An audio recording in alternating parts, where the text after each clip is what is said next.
ओम नमो भगवते वासुदेवाय सच्चिदानंदरूपाय विश्वोत्पत्त्यादि हेतवे तापत्रय विनाशाय श्रीकृष्णाय वयं नुमः. श्रोते हो, आजच्या या पवित्र कथेची सुरुवात एका अशा रहस्याने होते ज्याचा संबंध थेट वैकुंठातील भगवान विष्णूंच्या महामहिमेसोबत आणि एका अभागिनीच्या नशिबाशी जोडलेला आहे. तो काळ असा होता जेव्हा संपूर्ण पृथ्वीवर अंधार दाटून आला होता आणि निसर्गाचे सगळे नियम एकाएकी बदलू लागले होते. नदीचे पाणी उलटे वाहू लागले होते, मंदिरांतील घंटा मानवी स्पर्शाशिवाय वाजू लागल्या होत्या आणि आकाशात एकाच वेळी 3 सूर्य चमकल्याचा भास होत होता. हे कोणते संकट होते? हा कोणता शाप होता जो संपूर्ण सृष्टीला गिळंकृत करायला निघाला होता? याच काळात एका अत्यंत दरिद्री पण तितक्याच पतिव्रता आणि सदाचारी स्त्रीच्या घरात एक अशी घटना घडली जिने केवळ तिच्याच नव्हे तर येणाऱ्या अनंत पिढ्यांचे भाग्य बदलून टाकले. पण या चमत्कारामागे कोणते भयानक रहस्य दडलेले होते? तिच्या घरात मध्यरात्री प्रकट झालेला तो तेजस्वी दिव्य पुरुष कोण होता, ज्याच्या केवळ एका शब्दाने तिचे झोपडीवजा घर सुवर्ण महालात बदलले, पण त्याच क्षणी तिच्या एकुलत्या एका मुलीवर आणि जावयावर मृत्यूचे सावट कोसळले? श्रोते हो, मनात भक्ती आणि हृदयामध्ये प्रचंड उत्सुकता ठेवून ही महागाथा श्रवण करा, कारण आज आपण अधिक मासाच्या त्या परमपावन रहस्याचा उलगडा करणार आहोत, ज्याचा थेट संबंध लेक आणि जावयाच्या भाग्याशी जोडलेला आहे. अधिक मासात लेक जावयाला वाण का दिले जाते यामागे केवळ एक प्रथा नाही, तर एक अत्यंत गुप्त, प्राचीन आणि चमत्कारी पौराणिक इतिहास आहे, जो आजवर अनेकांना माहीतच नाही. जर हा नियम चुकला तर घराण्यावर कोणता मोठा अनर्थ ओढवू शकतो याचा विचारही कोणी केला नसेल. कथा सुरू होते एका घनदाट अरण्यापासून, जेथे केवळ श्वापदांचे आवाज आणि वारा घोंगावत होता. या अरण्याच्या मध्यभागी एका लहानशा कुटीत एक वृद्ध ब्राह्मण आपल्या पत्नीसह आणि एका अत्यंत लाघवी गुणी कन्येसह राहत होता. गरिबीने या कुटुंबाला अशा प्रकारे वेढले होते की एका वेळच्या अन्नासाठीही त्यांना देवाकडे डोळे लावून बसावे लागत असे. उपासमार, कष्टयातना आणि नशिबाचे ठट्टेचे खेळ सोसत असतानाही त्या ब्राह्मणाने आपल्या देवघरातील दिवा कधी विझू दिला नाही. पण एक दिवस असा आला जेव्हा त्याच्या मुलीच्या म्हणजेच त्या लाडक्या लेकीच्या विवाहाची वेळ आली. गरिबीच्या या अंधारात एका सुविध्य आणि कुलीन जावयाचे स्थळ चालून आले, पण विवाह करायचा कसा? हुंडा तर दूरच, पण लग्नात येणाऱ्या पाहुण्यांना मूठभर अन्न तरी कसे द्यायचे या धाकधूक चिंतेने त्या वृद्ध आईवडिलांच्या रात्रीची झोप उडवली होती. विवाहाचा दिवस जवळ येत होता आणि निसर्गाची चिन्हे बदलत होती. हा काळ सामान्य नव्हता, तर हा तोच महिना होता ज्याला सूर्यदेवाने आपल्या रथातून बाजूला सारले होते, ज्या महिन्याला 12 महिन्यांच्या चक्रातून बाहेर काढले गेले होते, ज्याला लोक मलमास म्हणून हिणवत होते. या मलमासाला कोणीही शुभकार्य करत नव्हते, देवकार्य करत नव्हते, आणि अशा या निंदित महिन्यात त्या गरिबाच्या लेकीचे लग्न ठरले होते. संपूर्ण गावातून त्यांचा उपहास होत होता. लोक म्हणत होते की या अशुभ महिन्यात होणारा हा विवाह त्या मुलीच्या आयुष्यात केवळ अंधारच आणेल. लग्नाचा दिवस उजाडला, तोच आकाशात काळे कुट्ट ढग जमा झाले, विजांचा कडकडाट सुरू झाला आणि अचानक एक असा अपघात घडला ज्याने लग्न मंडपात उपस्थित असलेल्या प्रत्येकाच्या काळजाचा ठोका चुकला. मंगलाष्टके सुरू होण्यापूर्वीच अक्षता हातामध्ये धरताच वर राजासारखा नटलेला तो जावयाचा तरुण देह एकाएकी मूर्छित होऊन जमिनीवर कोसळला. त्याचे शरीर बर्फासारखे थंड पडू लागले आणि तोंडातून फेस येऊ लागला. वैद्यराज बोलावले गेले, पण त्यांनी नाडी तपासताच हात जोडून मान खाली घातली. हे काय झाले? हा कोणत्या शापाचा प्रभाव होता की त्या निंदित महिन्याचा प्रकोप होता? त्या कन्येने, जिचे नाव सुलक्षणा होते, आपल्या पतीचा तो निश्चेष्ट देह पाहिला आणि तिच्या डोळ्यातून अश्रूंच्या धारा वाहू लागल्या. तिने मांडावातच अन्नपाणी त्यागण्याचा विडा उचलला आणि नारायण चरणी आपले प्राण अर्पण करण्याची प्रतिज्ञा केली. तिच्या या भक्ती समर्पणाने आणि आक्रोशाने तिथल्या वातावरणात एक वेगळाच कंप निर्माण झाला. रात्रीच्या तृतीय प्रहरात जेव्हा संपूर्ण जग निद्रिस्त होते आणि केवळ वादळाचा आवाज घुमत होता, तेव्हा त्या ब्राह्मणाच्या कुटीमध्ये एक दिव्य प्रकाश पसरला. त्या प्रकाशाचा सुवास एखाद्या चंदनासारखा आणि कमळासारखा होता, ज्याने अरण्यातील दुर्गंधी आणि भीती नष्ट केली. त्या प्रकाशाच्या गर्भातून एक चतुर्भुज रूप प्रकट झाले. शंख, चक्र, गदा आणि पद्म धारण केलेले ते साक्षात वैकुंठनाथ भगवान विष्णू होते. त्यांचे ब्रह्मतेज इतके प्रखर होते की तिथला अंधार धुक्यासारखा नाहीसा झाला. भगवान विष्णू हसले आणि त्यांनी त्या अभागिनीच्या मस्तकावर आपला वरदहस्त ठेवला. पण भगवान विष्णू तिथे का प्रकट झाले होते? त्यांनी त्या जावयाच्या प्राणांचे रक्षण करण्यासाठी कोणती अट घातली आणि त्या अटीचा संबंध आज आपण देत असलेल्या अधिक मासाच्या वाणाशी कसा आहे? भगवान विष्णूंनी सांगितले, हे कन्ये, हा महिना निंदित नाही, कारण या महिन्याचा स्वामी स्वतः मी झालो आहे आणि याचे नाव पुरुषोत्तम मास असे ठेवले आहे. या महिन्यात केलेल्या कोणत्याही सत्कर्माचे फळ अनंतपटीने मिळते. पण तुझ्या पतीचे प्राण वाचवण्यासाठी तुला एक महायज्ञ करावा लागेल. हा यज्ञ पैशांचा नाही, सोन्याचा नाही, तर तो आहे दानाचा. आणि त्या दानामध्ये एक अत्यंत गुप्त वस्तू लपलेली आहे. जर ती वस्तू तू योग्य वेळी तुझ्या पतीच्या आणि आईवडिलांच्या हातामध्ये दिलीस तर यमराजही तुझ्या उंबरठ्यावरून रिकाम्या हाताने परत जातील. पण जर या दानात एक जरी चूक झाली, जर विधीमध्ये थोडीही उणीव राहिली, तर तुझ्या पतीचे प्राण कायमचे विष्णू लोकात निघून जातील आणि तू या पृथ्वीवर एकाकी उरशील. सुलक्षणा थरथरत्या हाताने देवासमोर नतमस्तक झाली. तिने विचारले, हे प्रभू, माझ्यासारखी गरीब कन्या काय दान देऊ शकते? माझ्याकडे तर फाटलेल्या वस्त्रांशिवाय काहीही नाही. माझ्या वडिलांच्या घरात धान्याचा एक दाणाही शिल्लक नाही. मी माझ्या जावयाला आणि पतीला कोणते वाण देऊ, ज्याने यमराजाचा पाश तुटून पडेल? भगवान विष्णूंनी मंदस्मित केले आणि त्यांच्या मुखातून एक असे रहस्य बाहेर पडले ज्याने सुलक्षणाचे डोळे विस्फारले. भगवंतांनी तिला एका विशिष्ट धातूच्या पात्राबद्दल आणि एका विशिष्ट संख्येबद्दल सांगितले. ती संख्या होती 33. होय श्रोते हो, 33 या संख्येत असे काय जादुई रहस्य दडलेले आहे जे थेट स्वर्गातील 33 कोटी देवतांना जागृत करते? भगवंतांनी तिला सांगितले की अधिक मासात लेक आणि जावयाला साक्षात लक्ष्मीनारायणाचे रूप मानले जाते. जेव्हा मातापिता आपल्या लेकीला आणि जावयाला आदराने घरी बोलावून त्यांच्या चरणांचे पूजन करून त्यांना 33 अनारशांचे वाण देतात, तेव्हा केवळ ते 2 जीव तृप्त होत नाहीत, तर त्या दानाने पितृलोकात अडकलेले पूर्वजही मुक्त होतात आणि नरकाची दारे बंद होतात. पण सुलक्षणासमोर प्रश्न हा होता की घरात पीठ नाही, तूप नाही, गूळ नाही, मग ती 33 अनारसे आणणार कुठून? वेळ फार कमी होती. सूर्योदयापूर्वी तिला हे कार्य पूर्ण करायचे होते, अन्यथा तिचा पती सदासाठी झोपेच्या अधीन होणार होता. तिने गावातल्या सावकाराकडे धाव घेतली, पण त्याने तिला धक्के मारून बाहेर काढले. निसर्गाचे क्रूर खेळ सुरूच होते. पाऊस मुसळधार पडत होता, विजा कडाडत होत्या. सुलक्षणाने हताश होऊन माती धरली आणि देवाचा धावा सुरू केला. अचानक तिला मातीमध्ये काहीतरी चमकताना दिसले. तिने ती वस्तू हातात घेतली आणि तिचे हृदय धडधडू लागले. ती वस्तू काय होती? काय त्या वस्तूने तिचा पती जिवंत झाला? सुलक्षणाच्या हातामध्ये जे चमकत होते ते दुसरे तिसरे काही नसून साक्षात सुवर्णाचे 33 दिव्य सिक्के होते, ज्यांवर भगवान विष्णूंच्या सुदर्शन चक्राचे चिन्ह उमटलेले होते. पाऊस थांबला होता, विजांचा कडकडाट शमला होता आणि त्या अरण्यात एका अद्भुत शांततेने जन्म घेतला होता. सुलक्षणाने ते सिक्के छातीशी कवटाळले आणि तिच्या डोळ्यातून वाहणारे अश्रू आता कृतज्ञतेच्या आनंदात बदलले होते. तिने मनोमन या जगन्नाथाचे, पुरुषोत्तमाचे आभार मानले आणि ती धावतच आपल्या झोपडीकडे निघाली. पण श्रोते हो, तिला काय माहीत होते की खरा संघर्ष तर आता सुरू होणार होता.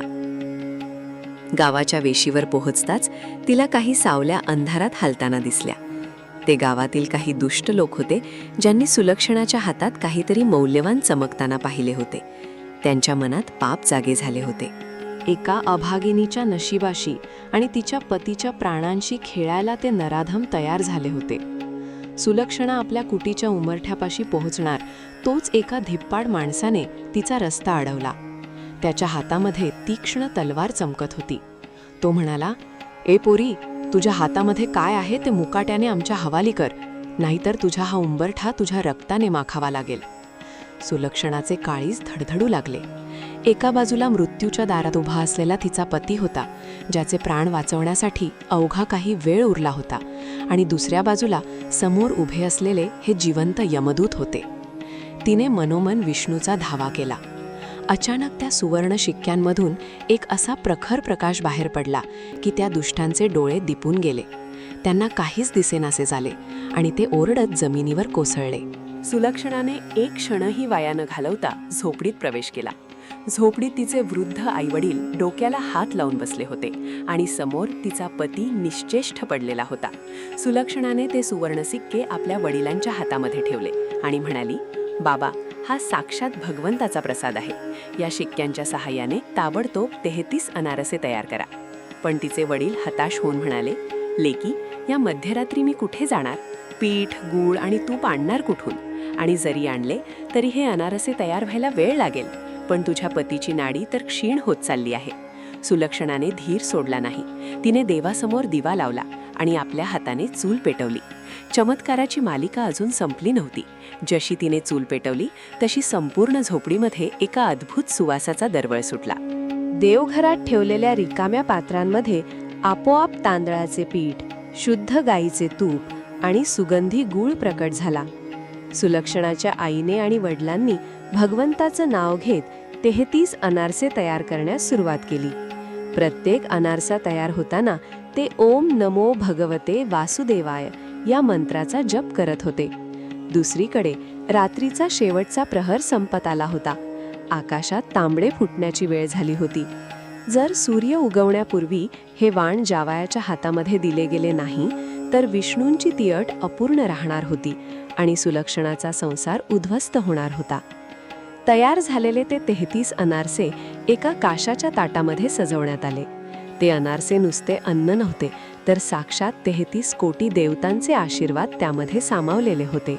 सुलक्षणाने आपल्या वडिलांना सांगितले, बाबा, तुम्ही या अधिक मासाचे महात्म्य ओळखून या माझ्या पतीला म्हणजेच तुमच्या जावयाला साक्षात विष्णूचे रूप मानून हे वाण अर्पण करा. वडिलांनी थरथरत्या हाताने ते वाणाचे ताट उचलले आणि ते त्या निश्चेष्ट पडलेल्या जावयाच्या उशाशी आले. त्यांनी जावयाच्या चरणांवर पाणी घातले, गंध अक्षता लावल्या आणि ते 33 अनारशांचे वाण त्याच्या हातामध्ये स्पर्श केले. जसा त्या वाणाचा स्पर्श त्या थंड पडलेल्या शरीराला झाला तसा संपूर्ण खोलीमध्ये एक दिव्य प्रकाश पसरला. जावयाच्या छातीची हालचाल सुरू झाली. त्याच्या बंद असलेल्या डोळ्यांच्या पापण्या हलू लागल्या.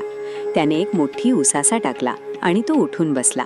जणू काही तो एखाद्या गाढ झोपेतून जागा झाला होता.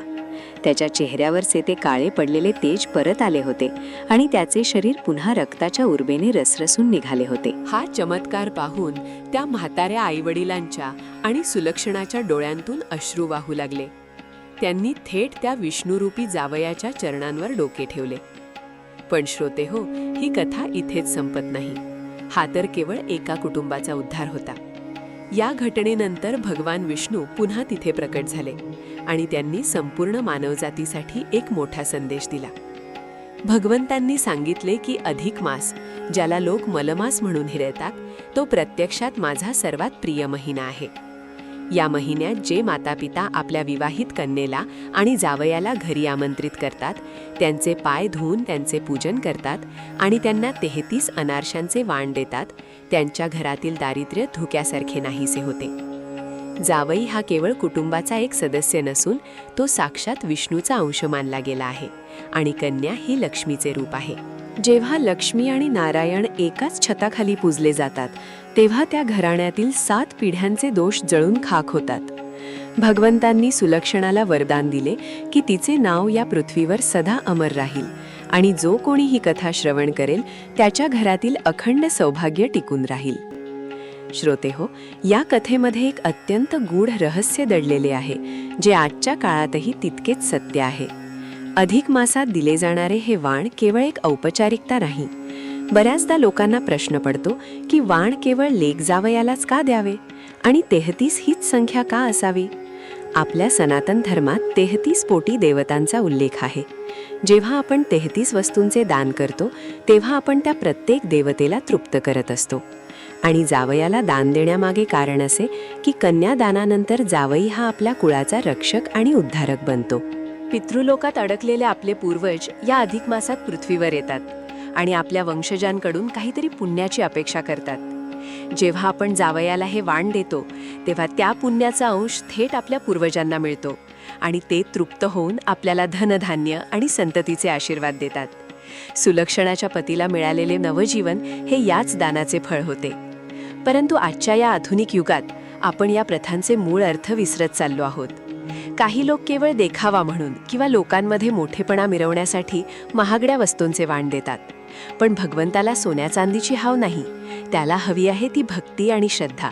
सुलक्षणाकडे काहीच नव्हते, तिने केवळ मातीतून मिळालेले ते सुवर्ण सिक्के आणि मनातील शुद्ध भक्तीच्या जोरावर साक्षात विष्णूला प्रसन्न केले होते। त्यामुळे अधिक मास येतो तेव्हा आपल्या लेकीला आणि जावयाला प्रेमाने आदराने घरी बोलवा। त्यांच्या मनात कोणताही भेद न ठेवता त्यांना मान सन्मान द्या, कारण ज्या घरात लेक असते आणि जावयाचा आदर होतो तिथे साक्षात वैकुंठ उभे राहते। सुलक्षणाच्या या अद्भुत कथेचा प्रभाव एवढा मोठा होता की त्यानंतर त्या संपूर्ण राज्यात कधीही दुष्काळ पडला नाही की कोणावर अकाल मृत्यूचे संकट आले नाही। आता तुमच्या मनात प्रश्न आला असेल की जर एखाद्याला अनारसे देणं शक्य नसेल किंवा काही कारणास्तव जावई येऊ शकत नसेल तर या व्रताचा नियम कसा पाळावा, किंवा या दानामध्ये अनारशांशिवाय इतर कोणत्या वस्तू समाविष्ट केल्या जाऊ शकतात ज्याने हेच पुण्य लाभू शकते। या संदर्भात पुराणात एक अत्यंत महत्त्वाची उपकथा सांगण्यात आली आहे, ज्यामध्ये साक्षात देवर्षी नारदांनी भगवान विष्णूंना हाच प्रश्न विचारला होता। जेव्हा नारदांनी विचारले की हे प्रभू, जर एखादा अत्यंत निर्धन मनुष्य असेल ज्याच्याकडे अन्न तयार करण्याचे साधन नसेल तर त्याने या पुरुषोत्तम मासाचे फळ कसे मिळवावे, त्यावर भगवान विष्णूंनी जे उत्तर दिले ते ऐकून नारदही थक्क झाले। भगवंतांनी एका अशा पर्यायाबद्दल सांगितले जो अत्यंत सोपा आहे, पण त्याचे फळ तितकेच महाबलाढ्य आहे। ते रहस्य काय होते आणि त्या पर्यायाने एका सामान्य माणसाचे नशीब कसे बदलले? नारदांच्या या प्रश्नावर वैकुंठपती भगवान विष्णूंचे ते नीलकमलासारखे सुंदर मुखकमल थोडेसे विस्कळीत झाले आणि त्यांच्या नयनांमधून प्रेमाची एक नवी धारा वाहू लागली। भगवंतांनी देवर्षी नारदांना जवळ बोलावले, त्यांच्या खांद्यावर हात ठेवला आणि म्हणाले, हे नारदा, तू जो प्रश्न विचारला आहेस तो केवळ या काळापुरता मर्यादित नाही, तर येणाऱ्या कलियुगातील कोट्यावधी असहाय्य आणि दरिद्री जीवांचे दुःख दूर करणारा महामंत्र आहे। जेव्हा कलियुगात मानवाचे तपोबल क्षीण होईल, जेव्हा पृथ्वीवर अन्नाचा दुष्काळ पडेल आणि माणसाकडे साधे पीठ गूळ आणायलाही धन उरणार नाही, तेव्हा हा पुरुषोत्तम मास म्हणजेच अधिक मास त्या गरिबांसाठी कसा धावून येईल याचे गुपित मी तुला सांगतो। जर एखाद्याकडे अनारसे तयार करण्याचे साधन नसेल तर त्याने निराश होण्याचे मुळीच कारण नाही, कारण मी केवळ पदार्थांचा भुकेला नाही तर मी भावाचा भुकेला आहे। जर त्या लेकीच्या आईवडिलांकडे संपत्ती नसेल तर त्यांनी 33 तांब्याची नाणी, किंवा तेही शक्य नसेल तर 33 तांदळाचे अखंड दाणे म्हणजेच अक्षता किंवा 33 सुपाऱ्या घेऊन त्यावर माझे नामस्मरण करावे आणि ते आपल्या जावयाच्या आणि लेकीच्या हातामध्ये ठेवावे। या छोट्याशा दानानेही तेच पुण्य मिळते जे सुवर्णाच्या 33 राजांना दान केल्याने मिळते। पण श्रोते हो, भगवंतांनी हा नियम सांगताना एक अतिशय भरामत आणि गुप्त चेतावणीही दिली, ज्याकडे दुर्लक्ष केल्यास भल्या भल्यांचे पुण्य एका क्षणात नष्ट होऊ शकते। ती चेतावणी अशी होती की जर एखाद्या श्रीमंत व्यक्तीने, ज्याच्याकडे संपत्तीची कोणतीही कमतरता नाही, त्याने जर कंजूषपणा केला, लोकांमध्ये उगीचच मोठेपणा मिरवला आणि मनामध्ये कपट ठेवून केवळ नावालाच काहीतरी दान उरकून घेतले, तर त्याचे ते दान मी कधीही स्वीकारत नाही। उलट त्या कपटी दानामुळे त्याच्या घराण्यावर लक्ष्मीचा कोप होतो आणि त्याच्या पिढ्यानुपिढ्या दरिद्रतेच्या खाईत लोटल्या जातात। देवाने नारदांना ही चेतावणी दिली आणि त्याच क्षणी स्वर्गातून एक अपूर्व दुदुंभी वाजली।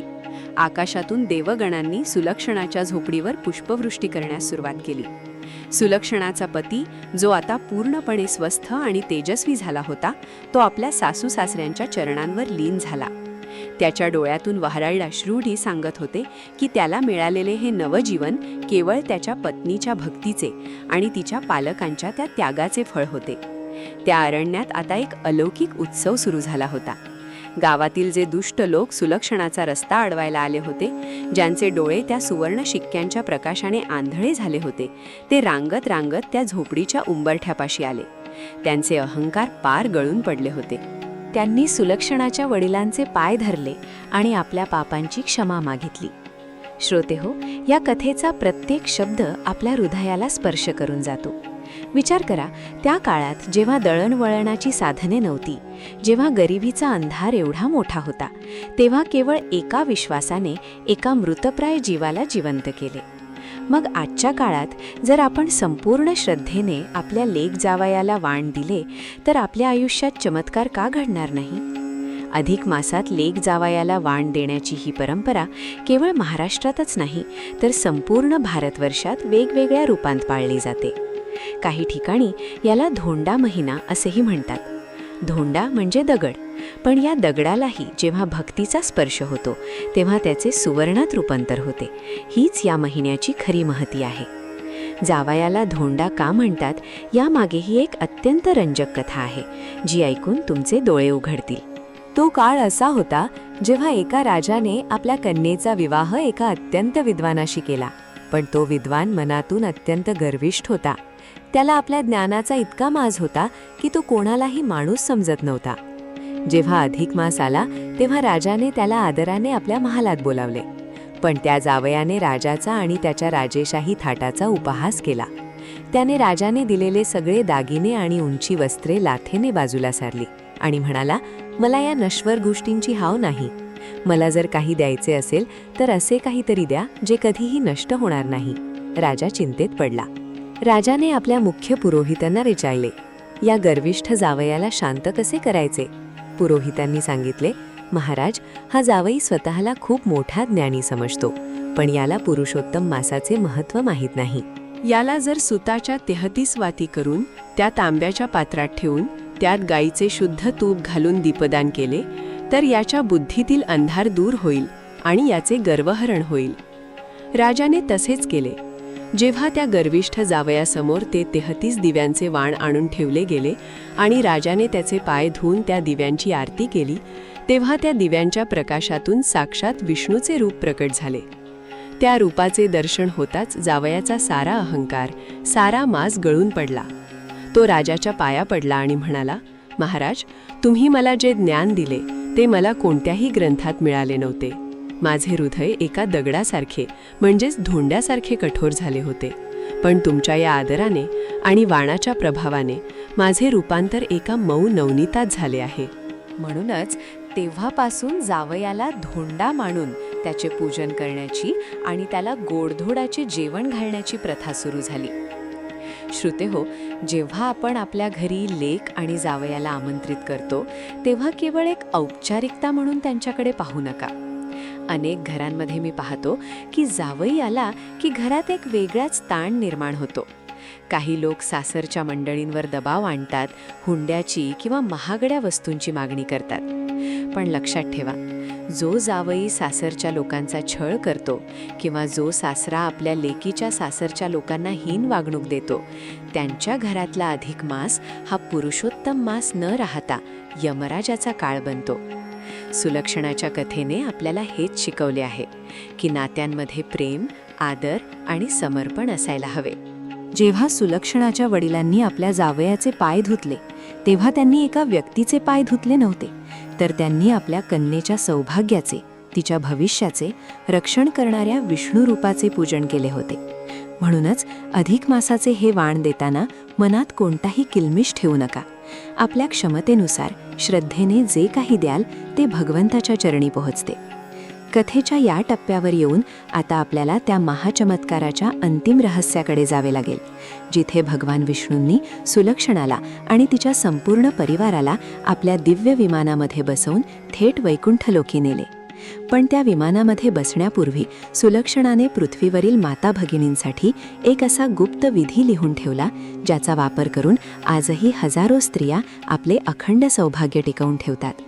तो विधी काय होता, त्या विधीमध्ये कोणत्या गोष्टींची काळजी घ्यावी लागते आणि या कथेच्या श्रवणाने आपल्या जीवनातील संकटे कशी दूर होतात, या सर्व प्रश्नांची उत्तरे आपल्याला कथेच्या अंतिम आणि सर्वात अद्भुत भागात मिळणार आहेत.